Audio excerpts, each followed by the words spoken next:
हाँ जी, सितंबर मंथ हमारा बहुत हेवी गया था, बहुत हेवी एनर्जी थी, बहुत डिस्टर्बेंस थी। चलो आइए देखिए हमारा अक्टूबर मंथ कैसा जाएगा। Take a long deep breath, let's connect with the cards and the energy.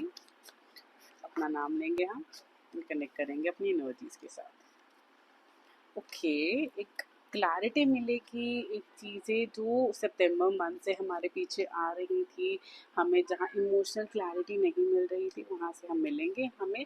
और कहीं ना कहीं थोड़ा हार्ट ब्रेक के चांसेस भी हैं। Be careful in your emotional personal life. Financial stability होते हुए दिख रही है, कहीं नई अपॉर्चुनिटी मिल सकती है, कहीं नई स्टेबिलिटी मिल सकती है। नया, अगर आपने कहीं न्यू जॉब अप्लाई कर रखी है, आपके लिए बहुत पॉजिटिव रिस्पॉन्स आने वाला है उस जगह से। बट ये इन सब चीज़ों के बीच में आपको अपनी हेल्थ पे और अपने इमोशंस पे कंट्रोल रखने की बहुत ज़रूरत है, उस पर इफेक्ट आ रहा है। So all the best, take care, और फर्दर गाइडेंस के लिए do not forget to connect to us. Have a nice day.